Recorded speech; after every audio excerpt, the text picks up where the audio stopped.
Continuando entonces con el tema de las hepatitis, vamos a abordar el tema que va a ser las hepatitis víricas crónicas. Las hepatitis víricas crónicas se caracterizan por ser procesos inflamatorios que se acompañan de necrosis celular y fibrosis, que se van a presentar en ambos sexos, en casi todos los grupos de edad, y que el curso va a depender, digamos, de la presentación. Puede ser asintomática, puede autolimitarse, puede permanecer estable durante mucho tiempo o puede progresar a cirrosis y acompañarse del desarrollo de hepatocarcinoma. Entonces, podemos definir a la hepatitis vírica crónica como una enfermedad inflamatoria crónica causada por una infección vírica persistente. Los virus relacionados principalmente son el virus de la hepatitis B, el C, el D, raramente el E, y en el caso de la coinfección con el virus de inmunodeficiencia humana. El diagnóstico etiológico se realiza mediante la determinación de marcadores serológicos, que en el caso de la hepatitis crónica B es el antígeno de superficie, y en el caso de la hepatitis crónica el anticuerpo del virus C y la carga viral que estaría representada por el RNA del virus C.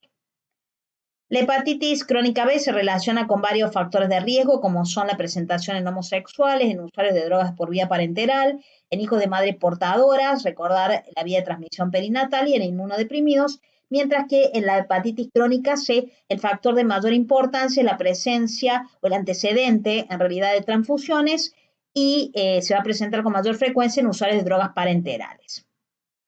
Ante la sospecha de una hepatitis vírica crónica, tenemos que tener en cuenta que debemos hacer diagnóstico diferencial con algunas patologías que también se van a acompañar de inflamación hepática crónica, como son la enfermedad hepática alcohólica, las hepatitis autoinmunes, la esteatohepatitis no alcohólica de causa metabólica, la enfermedad de Wilson y la hemocromatosis. La probabilidad de que la infección por el virus B se cronifique va a depender de la edad en que se presenta la infección. En los lactantes y los niños pequeños, en el 80 al 90% se presenta antes del primer año de vida y en el 30 al 50% de los niños antes de cumplir los 6 años. Mientras que en los adultos el 5% se presenta como una infección crónica y el 20 al 30% de estos van a desarrollar cirrosis o cáncer hepático. En relación a la patogenia, podemos decir que la hepatitis crónica por virus B se cree que la actividad de la enfermedad está en relación con el ataque inmunitario que está mediado por linfocitos T citotóxicos contra los hepatocitos y en cuyo caso en el interior se replica el virus B y en su membrana se presenta fundamentalmente el antígeno del core. Los linfocitos T no tienen una acción citopática, sino que al ser citotóxicos y hacer que la enfermedad se mantenga activa, la única forma es preservar la replicación, pero también un factor importante es la respuesta inmune del huésped, es decir, que generalmente es lo que se habla de individuos susceptibles a su desarrollo. En la hepatitis crónica por virus D y C no se conoce el mecanismo en que se cree también su origen inmunitario y la progresión a la fibrosis indica empeoramiento de la enfermedad. En la hepatitis B se presenta con una curva evolutiva característica que va a contemplar ciertas fases. La fase 1 es de inmunotolerancia y acá vamos a ver que en la fase 1 hay niveles elevados de DNA del virus B. Las transaminasas generalmente se mantienen normales y también aparece el antígeno soluble del core en las primeras etapas de esta fase. En la segunda fase, que es la inmunoeliminación o inmunoactivo, los niveles vamos a ver que del DNA generalmente se mantienen fluctuantes. El antígeno soluble del core puede estar presente, pero hay una elevación de las transaminasas hepáticas que lo que nos van a indicar es inflamación y en etapas más posteriores fibrosis hepática. La fase 3, que sería el portador inactivo, el estadio de baja replicación, vemos como la carga del DNA, la carga viral del DNA va en descenso, al igual que las transaminasas las cuales se pueden en algún momento normalizar, desaparece el antígeno soluble del core y aparece el anticuerpo del antígeno soluble del core. En la fase 4 podemos tener una fase de reactivación donde los niveles de carga viral del DNA pueden estar algo elevados y el antígeno generalmente soluble está ausente y el anticuerpo está presente. Los niveles de transaminasas suelen estar elevados y persistir así durante un tiempo, que van a seguir indicando esta inflamación o fibrosis, y también tenemos una fase en donde la llamamos de hepatitis oculta, donde generalmente la carga viral del virus es baja o indetectable y las transaminasas se encuentran dentro de valores normales. Acá podemos ver en la siguiente diapositiva, para que ustedes puedan ver los anticuerpos, los antígenos y la carga viral en las distintas etapas, ya sea en la fase inmunotolerante, en la de positividad, en la de negatividad y cuando está, digamos, en una fase crónica. En relación a las manifestaciones clínicas, bueno, podemos ir de una etapa asintomática, con la detección por los estudios de laboratorio, elevación de transaminasas ante esa sospecha, o pueden ser sintomáticos y presentar síntomas constitucionales inespecíficos como astenia, fiebre, dolores musculares, y en los casos más graves ya presentar manifestaciones propias de enfermedad hepática como ictericia, ascitis, etc. Es muy importante en el abordaje inicial la historia clínica, el interrogatorio de los factores de riesgo para coinfección con el virus de la hepatitis C, el virus D y el virus de inmunodeficiencia humana, el uso de alcohol, sabemos lo tóxico que es para el hígado, la historia familiar de infección por virus B y la presencia de otras enfermedades hepáticas. La exploración física puede ser normal o podemos encontrar una hepatomegalia moderada y en algunos casos más avanzados estigmas cutáneos de hepatopatía crónica. En el laboratorio, lo que vamos a encontrar más característicos van a ser la elevación de las transaminasas, los marcadores de colestasis pueden estar elevados, puede haber también un descenso de la albúmina y puede haber alteraciones de la coagulación. Si vamos a estudios más específicos, tendremos los marcadores serológicos de replicación viral, que debemos pedir tanto para la hepatitis vírica por virus B o la hepatitis vírica por virus C. En cuanto a los estudios de imágenes, vamos a tener métodos generalmente no invasivos o invasivos, dependiendo del caso. Una ecografía abdominal nos va a permitir, como así también la tomografía y la resonancia, la exclusión de otras enfermedades y sobre todo también para detectar la presencia de cirrosis.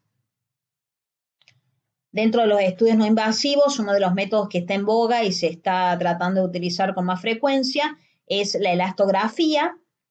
que es un método no invasivo, que es un método fácil de realizar, donde nos va a marcar el estado evolutivo de la enfermedad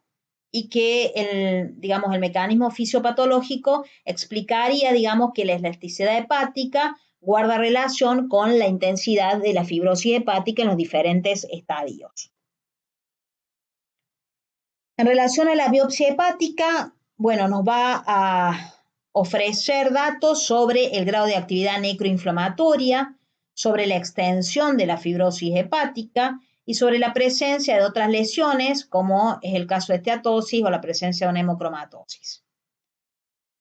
Hay que tener en cuenta que la decisión de realizar una biopsia hepática debe ser individualizada y consultada con el especialista, en este caso el hepatólogo, que es el que nos va a indicar la necesidad o no de la realización de la biopsia hepática.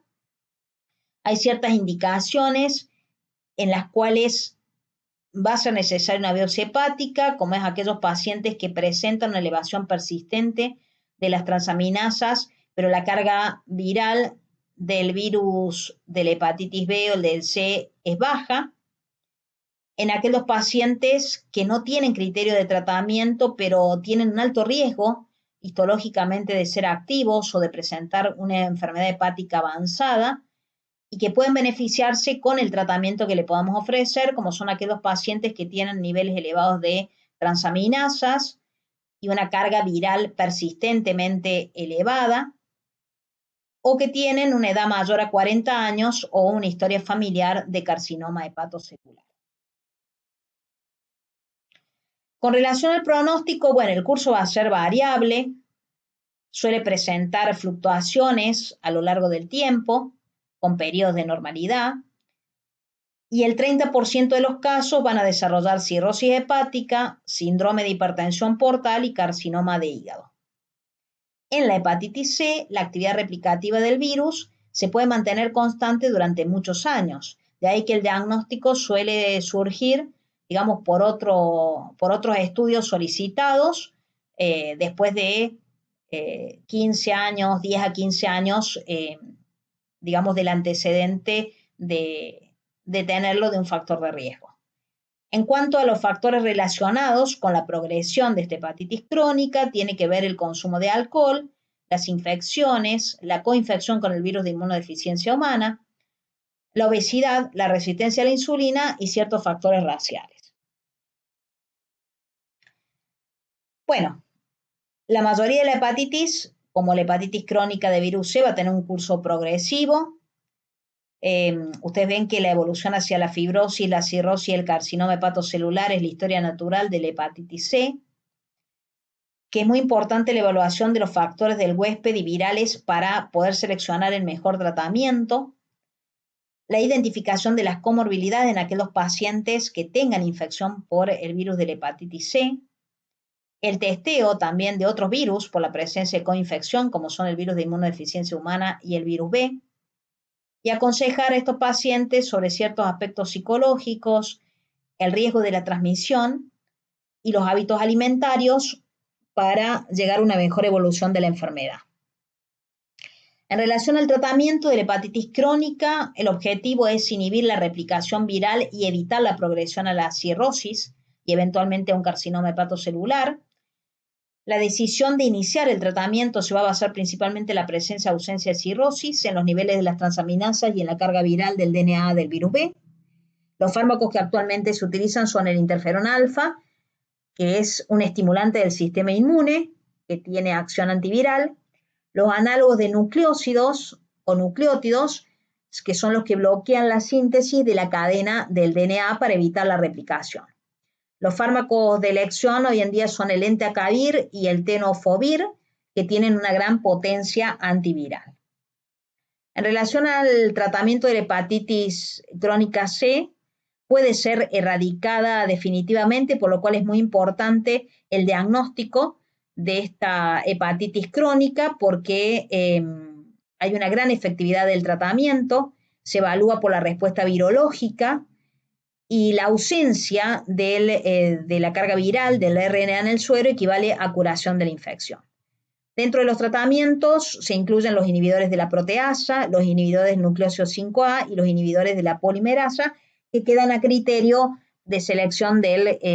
especialista, como es el hepatólogo o el infectólogo. Como conclusiones finales, podemos decir que el diagnóstico de infección de hepatitis crónica por virus B se basa en la persistencia del antígeno en superficie por más de 6 meses, que el manejo es complejo, que depende de múltiples factores, que es importante la decisión de iniciar el tratamiento bajo la presencia o ausencia de cirrosis, de las transaminasas y de la carga viral, que el objetivo es la supresión de la carga viral del virus B del DNA, la pérdida de los factores o marcadores de replicación viral, que tiene muy buena respuesta a los fármacos empleados. Y con respecto a la hepatitis crónica por virus C, el objetivo es erradicar el RNA del virus C y todos deben ser considerados para el tratamiento porque hay una gran efectividad en cuanto a la erradicación de la enfermedad. Muchas gracias.